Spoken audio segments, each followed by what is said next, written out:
Hey everyone, my name's Emmanuel, And I'm Raphael, and welcome to the Apple Pub. and today we're going to be covering Apple's Spring Forward event, more in particular the MacBook product. What are your thoughts about that one?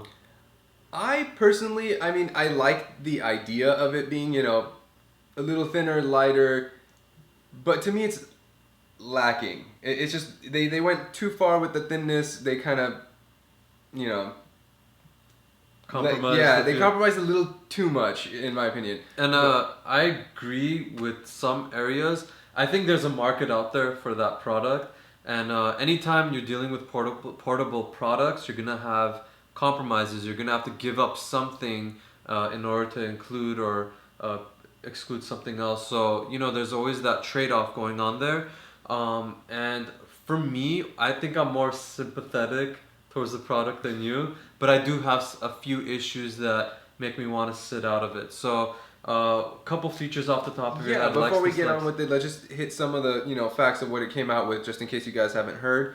Um, they are calling it the MacBook line again, apparently, even though it is a MacBook Air, but thinner than a MacBook Air. I'm not sure why they did that, but that is what's going on. Yeah, It lighter, is, thinner. yeah, it's lighter, thinner by an entire pound from the MacBook Air. It only weighs 2 pounds.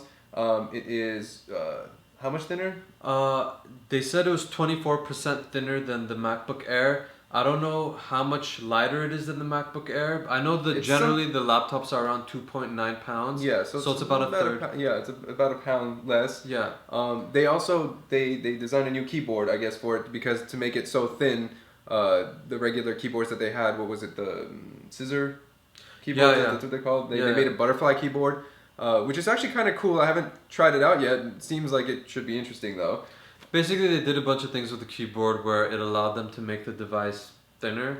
But Force Touch was a big one where the trackpad now has a technology to sense how much pressure you're applying to it. Same with the Apple Watch, by the way, but it actually lets you know that it's clicking even though it's not moving at all. It's just a vibration on your finger. Yeah, that I makes personally it. haven't tried it yet, so I don't exactly know how it works. I mean, I had some reservations about things that could go wrong with it, but you tried it out. You said it was pretty good though, right? Pretty good, yeah. It felt just like a click. I was actually shocked because I thought it would kind of feel gimmicky, but I thought I was pressing down on an older MacBook, and I had to actually go to the top of the trackpad because I know you can't click on that Because it's part. not depressing. Yeah. Exactly, and I clicked on that part. I'm like, wow, it feels like the whole thing's a button now. It was pretty cool, pretty cool. And what other features were there? There was a Retina display. That one's huge. I can't believe. I mean, it's kind of like, okay, yeah, finally they brought it to the Air, but it's been there, done that. I mean, it's not, to me it wasn't that big of a deal considering it is a 12-inch screen. I mean, sure it'll look crisper, but I was never very looking forward to that. I mean, sure, great, if you can add it on. That's cool, but it wasn't like it's not like a deal breaker for me if it was for a laptop. And it did have a USB-C port, only one of it, by the way, and that's where you charge the device from and add any peripherals. And we'll go over all that That one is by one of my biggest pet peeves on this. I mean, we'll get to that when we get to it. Yeah. But the other thing also, they're finally offering color versions for these. There's yeah. the, what is it, silver, black, and gold? Silver, the term is space gray if you want to be technical, but yeah, like it's basically there's the same color they have for the Now your iPhone iPhone lineup can match with your MacBook. and your tablet. Yes. So why not? I love it. Look, check this out. Why not? So let's just jump right into this. The thinness and the lightness of the new MacBook. That's pretty much the headlining feature. So it is 24% thinner than the MacBook Air, and it is and the current MacBook Air is 2.96 pounds, and the current MacBook that they just announced is 2.03 pounds. So it's about a pound lighter. It's a pound. Yeah, about a pound. So A pound. I'm a technical guy. I need to be technical. But so what are your thoughts about just the lightness and the thinness of it? I mean, just like with a lot of Apple products, I mean, sure, if you want to make it thinner, you want to make it lighter, go for it as much as you can. Sure, I would like, it's a thin product, it's a light product, it's going to be more comfortable, but there's a point where you should not compromise anymore. You need to look at it and say, okay, we can make it this thin, but what are we giving up, and is it too much? And in my opinion, they went a little too much in the compromises. And I don't know if I mentioned this before, but I do think that for some people, I think for a lot of people that's true, and for a lot of others that's not true. It depends on one's needs. That's why it's a very specific market for this product. So for me personally, I'm just kind of thrown off by the fact that it's called a MacBook when it is lighter than the MacBook Air, thinner than the MacBook Air, and it has less processing power than the MacBook Air. Traditionally, the MacBook Air was supposed to be as light as air. It was like the netbook of Apple. Yeah, it wasn't as strong on performance. It was lighter, thinner, but now it seems like the MacBook kind of took all the attributes of a MacBook Air, but guess what? It's still a MacBook. So it's kind of a little confusing. That to me also, just like I was saying, like from a marketing standpoint, that is really weird. Is you have a product line already that is specified for being lightweight and underpowered, but still capable for its field. Light tasks. Yeah, but now you're really. Why would you call it the MacBook? You bring this product out that is even lighter and really, it is even. Stop it! I thought it rang already. I might as well. Yeah. So yeah, it's lighter. It's thinner. Why aren't you calling it, the new MacBook Air or the MacBook Air Retina? That's just how I see it. And that's what it was rumored to be for a while.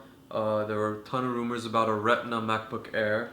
I kind of wish what they did with the MacBook Pro lineup they would do with the MacBook Air, where for a while they released a MacBook Pro Retina, but they still kept around the old MacBook Pros without the Retina, and over time the Retina lineup kind of took the place of the traditional MacBook Pro lineup. Yeah, especially with the price as well. Yeah, and they dropped the price, and now it's just MacBook Pro Retina. That's basically it. There's one MacBook Pro at 13 inches that they still sell without Retina, but they still had kind of two lineups for the Pro. I wish they did that with the Air. I don't know. But Apple's Apple. They chose to call it a MacBook for whatever reason, so it is what it is. Not really. I mean, like I said, I can only see that confusing people, but their decision, like you were saying earlier, it is pretty much a MacBook Air in our opinion. Yeah. And for all intents and purposes, to us at least, it's a MacBook Air. Yeah. So next thing is the keyboard. So the keyboard, they made it. The device, the mechanism within the keyboard that you actually press down on, they mentioned it was a scissor mechanism. Now it's a butterfly mechanism. Long story short, it's 4 times more stable. It's 4 times more stable, and it is 40% thinner.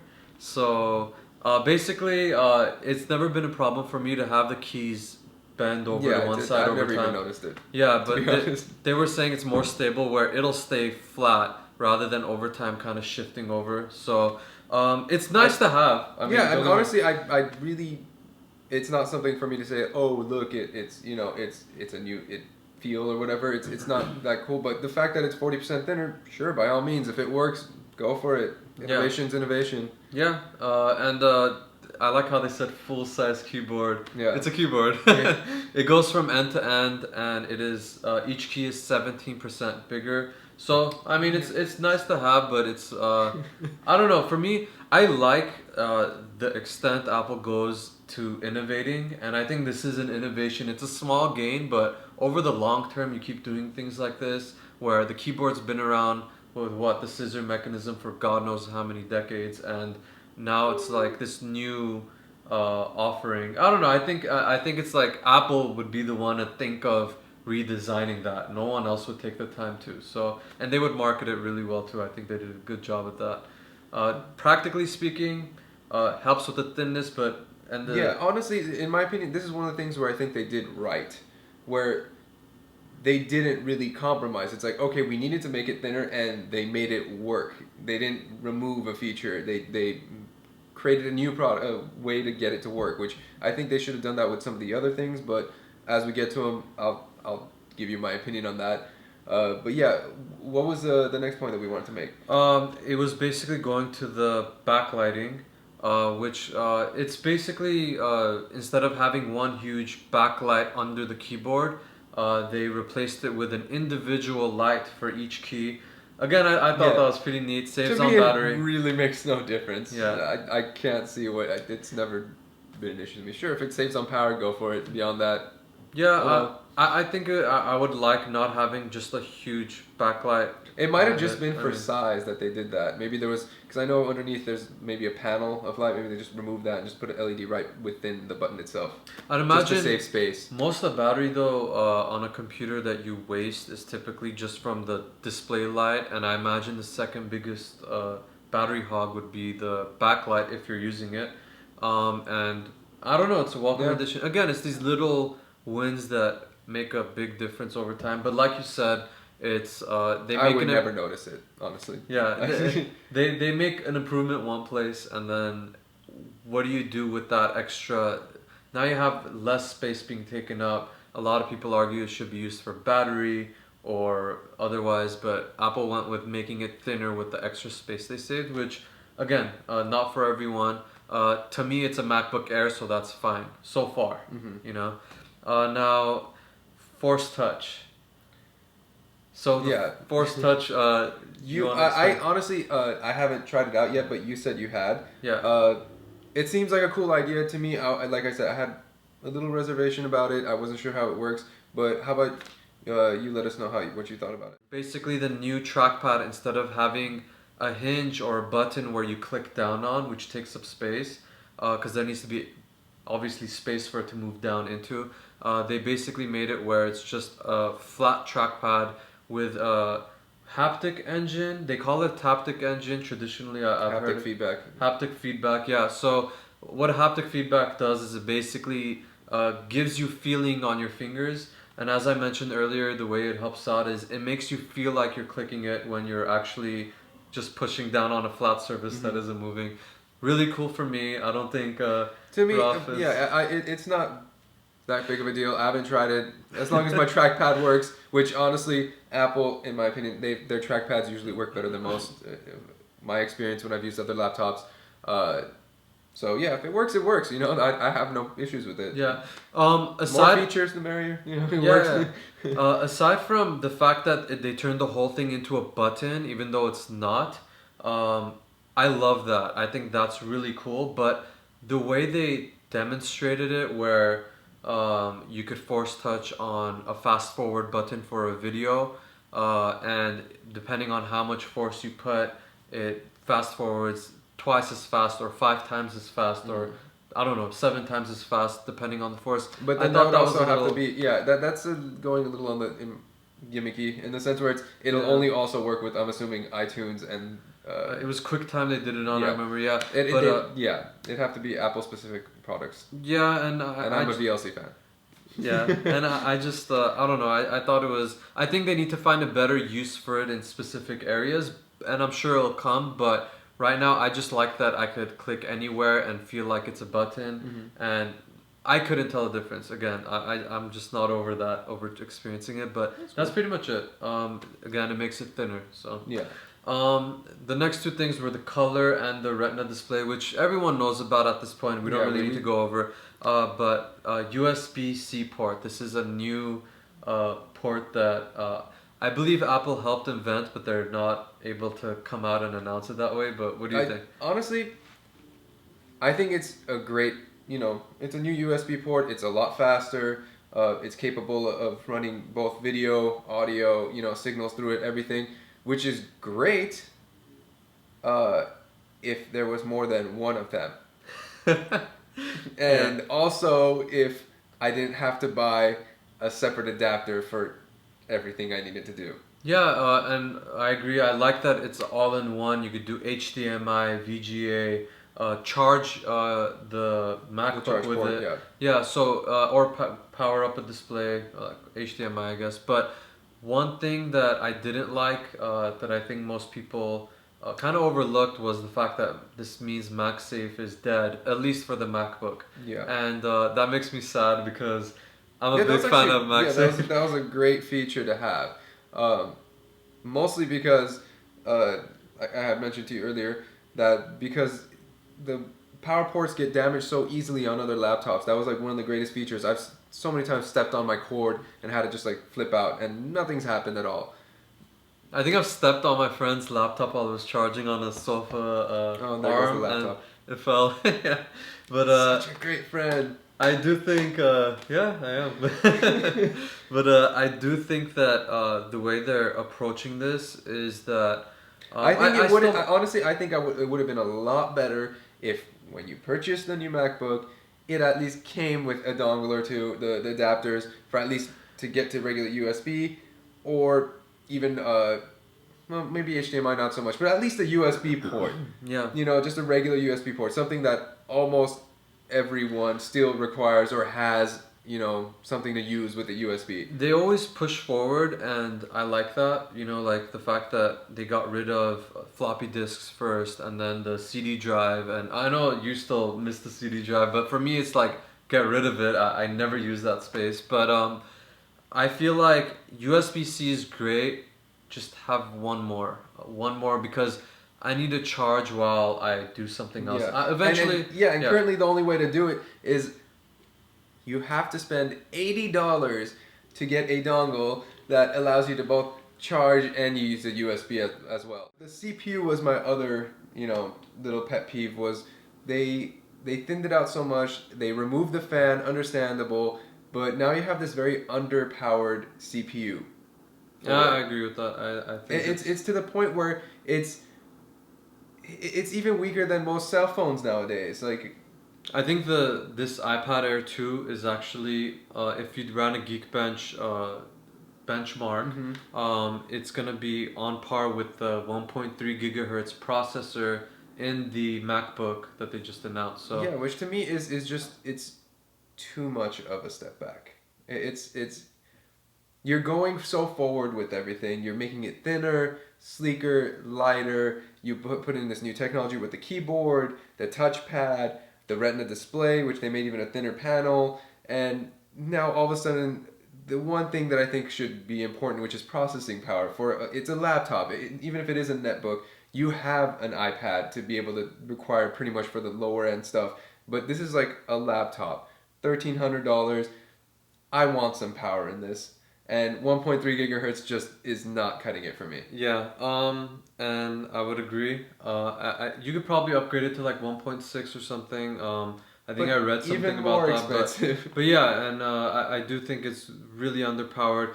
Just want to quickly correct an error. The CPU actually starts at 1.1 gigahertz and can be upgraded all the way up to 1.3 gigahertz. I was initially impressed because I saw 8 gigs of RAM, which should be standard nowadays, and I was really happy because I didn't have to pay extra for that. Yeah, and the 256 gigabyte solid state, which SSD, yeah. is great, you know, for a starting point nowadays. Obviously, I would want more, but understandable. It's pretty expensive to get an SSD drive nowadays, even now. Yeah, and the read write on theirs is usually pretty fast, so I was happy about all that. So the SSD, the RAM, and then when I saw the, And then the stumbling CPU, yeah, it is on the weaker end. Again, this is a netbook to me, if I were to get one. But apart from the CPU fanless, it's nice to have, I guess. Low heat. The battery, I thought it was pretty cool how they the laptop tapers off, so they needed to fit the battery in that area. Yeah, that design that they did where it's like step ladder batteries just to fit it in. Yeah, it's like a bunch of sheets filling up that extra space that bends up at the end of the laptop. I thought that was cool. Squeeze out as much battery life as you can. Apple. I still think they should have, you know, kept it a little thicker and just, you know, gone all out, 12-hour battery, like they do on the 13-inch Air. Yeah. I think that would have been awesome. Also, I think, I don't know, maybe it was with the size of making the end tapered up so much at the end that they had to put in the camera as a 480p camera, which, why? Why would you do that? Like, 720p is even considered that is a low-end standard nowadays, considering 4K cameras are everywhere. Why would you step back to 480p?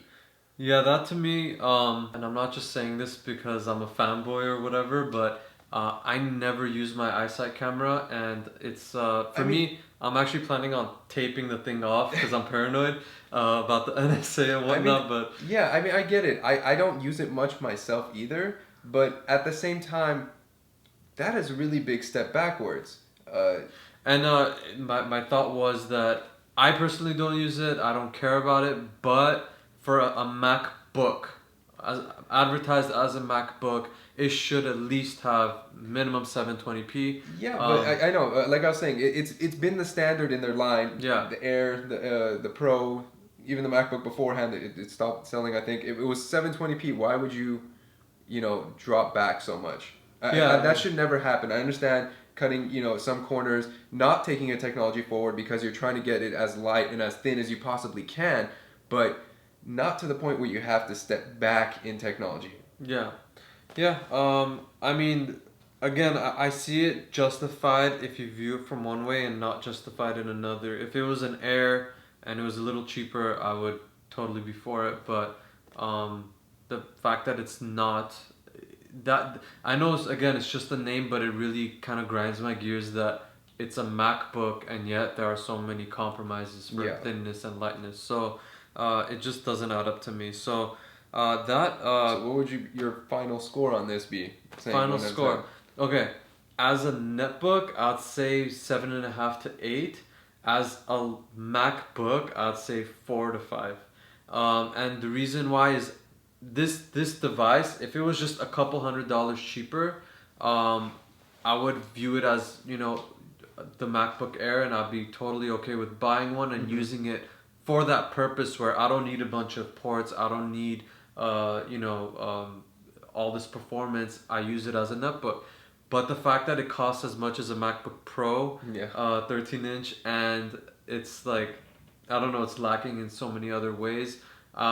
It's kind of like it's great where they focused on it, but it's not where they made all these compromises and tried to pass it off as a MacBook. So that's my thought on it. What about you? Yeah, and me personally, as you know, I've always been more towards the old MacBook Pro lines. I was never much for the Airs. Nowadays, yes, they've brought it up, but for me, it falls around. I have to give it like a 3 or a 4, just because it really doesn't do it for me. I love the fact that they made it Retina now, that they've made it thinner, that the battery life is still consistent. They have this new keyboard, the new touchpad, but just the fact that it's a pound lighter. I can put it in my, it's very easy to carry around, but now I have to carry around also all these adapters just to be able to use it. I use USBs, flash drives everywhere. I'm consistently, giving one person something, transfer over, transfer this. I'm always working with files and stuff. It's too much of a compromise for me. Yeah. I think the second generation, when they come out with maybe a second port, some, like that I can easily maybe give you a dongle adapter that goes from, USB-C to the regular USB right off the bat. I think that for me would have done a lot more. For you, that's why I think MacBook Pros and MacBooks traditional sense would have been great. Yeah. I just think that future, like looking forward, they should take this MacBook and just rebrand it as the MacBook Air, and moving forward, Yeah, just the have Air that, Retina. yeah, MacBook Air Retina, and moving forward, it's like you have your Pro for everything else you need, all the ports and all of that, or even just a regular MacBook with more than one port that doesn't have all those compromises. They did do a great job with everything you mentioned. Yeah. They did rethink a lot of things, and I really like that. It's a big thumbs up for me. So again, as a MacBook Air, drop it a few $100s. You guys got a Yeah, solid it's the 8 price for point me. that's just really bad for me, just Yeah. for what it is. It's the same mistake that Google made with their Pixel, the original Pixel. Yeah. I mean, they fixed some of their points now, but I don't Yeah. know. It's like it's you're making a mistake that another company already made, All right. in my opinion. Yeah. And that pretty much sums it up. Yeah. If you guys disagree or agree with anything we've said, please let us know in the comment box down below. And we actually read them because we have no followers Yet. But Yet. once we do, We still will read them. no, we won't. You will. I won't. Oh, thank you. Not kidding. I'm kidding. But no, like we really are interested, because I feel like sometimes I'm out of touch. I'm more partial towards Apple and what they do, and Roth mingles with everything. Yeah, so for him, I kind of jump back and forth. I use an Android phone. I have a, I like Apple laptops, but I like to make my own custom PCs. I go around everywhere. Yeah, and so I'd really be interested in just seeing if I'm out of touch with the reality or what's going on. But I do think more or less we do see eye to eye on a lot, and it was a good discussion. So Yeah. if you liked it, like, subscribe, so on and so forth, and look forward to more from us. We're covering At the Apple Watch next week, so look out for that. And yeah, until then, we'll see you then. Take care. See ya.